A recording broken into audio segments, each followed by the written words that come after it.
जब से कॉमेडियन राजू श्रीवास्तव की तबीयत बिगड़ी है, पूरे देश से उनके लिए दुआएं की जा रही है। हमारे साथ उनके दोस्त सुनील पाल हैं जो उन्हें खास तौर पे याद कर रहे हैं, उनके लिए प्रेयर कर रहे हैं। सुनील जी, क्या कहेंगे जब आपने सुना कि उनकी तबीयत और बिगड़ चुकी, कि मेरी आखिरी बात हुई थी आपसे, आपने कहा कि काफ़ी रिकवर कर रहे हैं, क्या कुछ जहन में चल रहा है?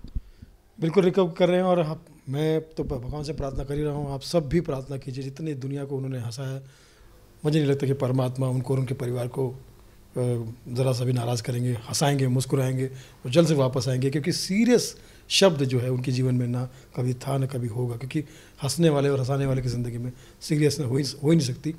तो जल्दी लौट आएंगे। और उनका परिवार जो है लगातार टच में है, अभी भी वो स्टेबल है, और प्रार्थना कीजिए कि वो एकदम उठ के खड़े हो जाए। जैसा कि सुनील जी आपने बताया कि बहुत ही हमेशा वो हंसते मुस्कुराते रहते थे, दूसरों के लिए कि चेहरे पे स्माइल लाना उनकी प्रायोरिटी होती थी।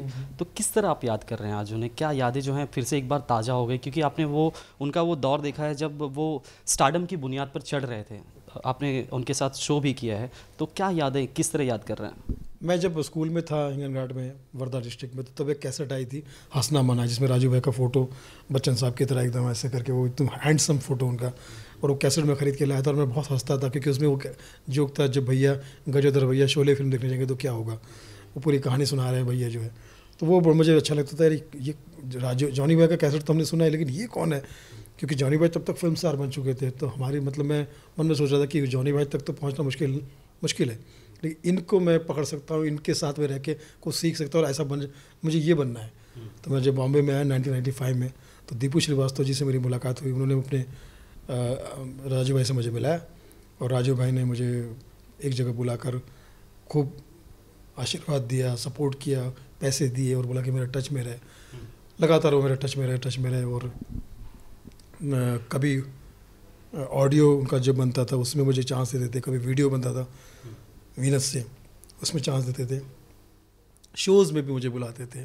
और साथ में उन्होंने हमेशा ये कह रखा था कि भाई तू मेरा छोटा भाई है, कभी भी कुछ प्रॉब्लम हो तो डायरेक्ट घर पे आ जाना। तो मैं पीछे जब वो नहीं होते तो भाभी जी से भी जाता था मिलने के लिए, और वो माँ अन्नपूर्णा जो मेरी भाभी है, वो हमेशा मुझे खाना खिलाती थी, मिठाई खिलाती थी, उनको खिलाने पिलाने का बहुत शौक। तो मुझे ऐसा लगता है कि, और सेम राजू भाई को भी जब भी मिलते हैं, अब आधा घंटा मिलेगा तो 4 व्यंजन आ जाएंगे, ऐसे उनका खाने। और गाने का शौक़, जोक्स का शौक़, स्टेज पर तो हंसा ही रहे, स्टेज के पीछे भी कोई भी किसी से मिल ले तो 1 मिनट में भी वो लोगों को हंसाने की कोशिश करते हैं।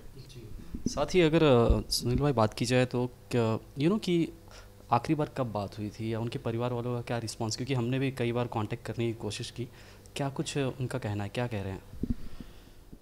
पूरे परिवार बहुत पॉजिटिव है, बहुत पॉजिटिव परिवार है। भाभी हमारी, बच्चे भी, वो सब लोग बहुत पॉजिटिव है, और हम सब भी बहुत पॉजिटिव है, डॉक्टर्स बहुत पॉजिटिव है। और उनके खासकर जो राजू भाई है, उनका शरीर जिस तरह से रिएक्ट कर रहा है, मुझे लगता है कि वो भी एक संकेत दे रहे हैं कि भैया टेंशन मत लो, मैं ठीक हो जाऊंगा। तो हम सब प्रार्थना कर रहे हैं ईश्वर, क्योंकि क्या है कि जब हम हंसते हैं तो ईश्वर की प्रार्थना करते हैं, और जब हम किसी को हंसाते हैं तो ईश्वर आपके लिए प्रार्थना करता है। तो मुझे लगता है कि ईश्वर की भी ये परीक्षा की घड़ी चल रही है, हम सब की परीक्षा की घड़ी चल रही है, और सब इसमें मुझे लगता है कि हंसते हंसते पास हो जाएंगे।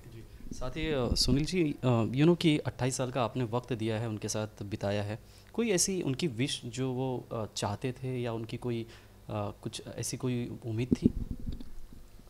उनकी चाह जो है वो हमेशा से, मुझे लगता है कि जैसे जानता हूँ मैं, वो फिल्म विकास मंत्री भी बने, फिल्मों से जुड़ी, स्टेज से जुड़ी, कहानी कॉमेडी से जुड़ी ही वो हमेशा बातें करते थे। जब भी अगर आधा घंटा भी अगर मिल गए तो कोई कॉमेडी सुना दी, किसी कॉमेडी की बात कर दी, किसी की नकल कर दी।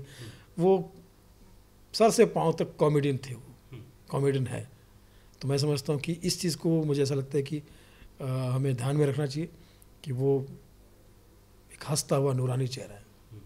तो उनके साथ में मैं जब भी मिलता हूँ मुझे भी बहुत एनर्जी मिलती है, और वो हमेशा बोलते हैं कि भाई कुछ ना कुछ नया करने की हिम्मत आती है। जब लाफ्टर चैलेंज में जब आए थे वो, तो उनका बड़कपन था, वो तब तो बहुत स्टैब्लिश थे, हम तो कुछ नहीं थे, स्ट्रगलर थे हम लोग। तो फिर भी हमारे साथ खड़े रह के, हमारे जैसे बन के परफॉर्म करना, तब से मैंने उनको यंग सीनियर कहना शुरू कर दिया कि सीनियर है मगर यंग, अब साथ में रह के काम करते हैं। तो राजू भैया, आपको, आपकी शक्ति को, आपकी पॉजिटिविटी को प्रणाम है, और आप जल्द से ठीक हो जाएंगे, और फिर से आएंगे उसी स्टाइल में, हाँ मैं आ गया। और यही हम सुनना भी चाह रहे हैं और देखना भी चाह रहे हैं, परमात्मा भी यही चाह रहे हैं। हम सब की प्रार्थना है, आप स्वस्थ हो जाइए, मस्त हो जाइए। आप हंसिए, हंसाइए और आप आ जाइए।